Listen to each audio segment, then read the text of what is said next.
Welcome to another episode of Fireside. I'm Brendan, and I know this is not who you might be expecting.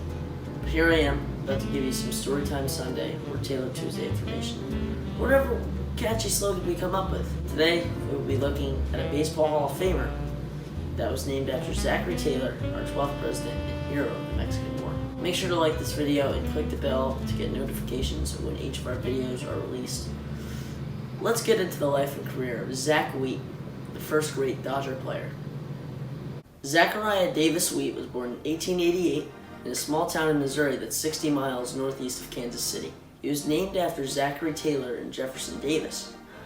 His father was descended of the founder of Concord, Massachusetts, and his mother was fully Cherokee. When Zach was 16, his father died and the family moved to Kansas City. When they moved, he became a pro baseball player. In 1906, he moved to Enterprise, Kansas to play pro baseball. Played for teams in other cities in the South for the next couple of years.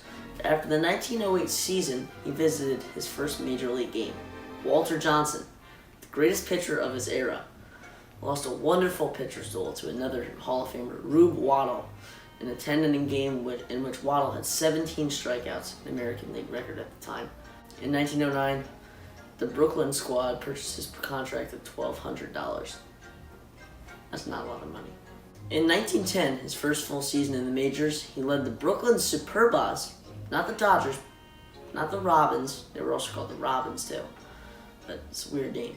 The .284 batting average, 172 hits, not bad, 36 doubles, 15 triples, and he was 20% better than the average hitter that year. Even though he never hit more than 16 home runs in a season, a number which some bench bats now could hit in a season, he always had a knack for getting doubles and triples. This made his power hitting more impressive when you consider that he used a lighter bat than most of the hitters do in the major leagues. In 1912, he recommended that the team signed his childhood friend from Kansas City, Charles Dillon Stengel.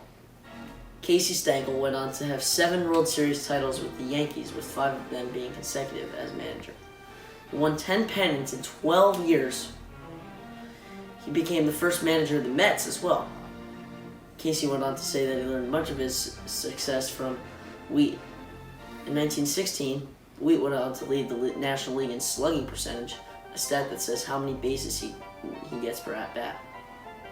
He had a great season, as he was 50% better than the average hitter. That's really good. Mike Trout, the best player today for his career, is 80%, which is just nuts. 50% above average, really good. That season, the Robins, as they were called, made it to the World Series. They lost to the Red Sox 4-1. In 1920, the baseballs used were sewn tighter than before and therefore could be hit harder and farther. This led Zach to the prime of his career, his mid-30s. In his career, he would never win another pennant. There was one thing, though, that he did keep doing: blasting baseballs. Anyway, I started blasting. Bang! Bang! Batted .375 in both his age 35 and age 36 season. That's how good of a player he was. I mean, that's just nuts. There's only one guy to bat over 400 after 1920, and that's Ted Williams. But .375, that's close. That's really good. Throughout the 1920s, he was 29% better than the average hitter. In that age 36 season, he finished 3rd in the NL MVP voting, with only Hall of Famers Rogers Hornsby and Dazzy Vance getting more votes than him.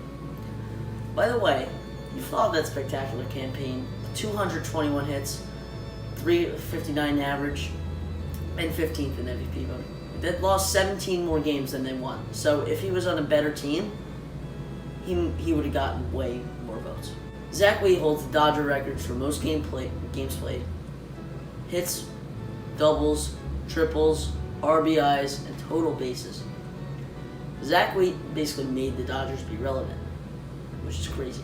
One last thing I wanted to say about Zack Wheat is that he has been forgotten with time. Zack Wheat was like a hitter who never got the credit that he deserved. Tony Gwynn. Tony was easily the greatest player to ever play for the San Diego Padres, and Zack was similar to him in many ways. First, the stats. Very high batting averages, a great number of hits, and they both made it to the World Series twice. Both of the players could never win the Fall Classic, but they both led their team to prominence. Both Zack and Tony were 5-tool players meaning that they could hit, have power, speed, fielding ability, and arm strength. They didn't try to hit for power because they both had lighter bats than other players in the game. When Zack Wheat played, there was no All-Star game. Tony had it. He had 15 appearances. Imagine what Zack Wheat could have had if he did have the All-Star game. I'm thinking 10 appearances at least. Not bad. Parallels are endless. Tony Gwynn has not been forgotten, as he's one of the greatest contact hitters of the last 50 years. Zack Wheat should get that respect as well. Thank you for watching this episode of Fireside. I know it's much different than the other episodes that we have made, but I hope you enjoyed it. Make sure to tell your friends about our videos. We're putting a lot of effort into this channel, me and Cam. We love doing it for you guys. Thank you guys. I'm Cameron Coyle, and good night.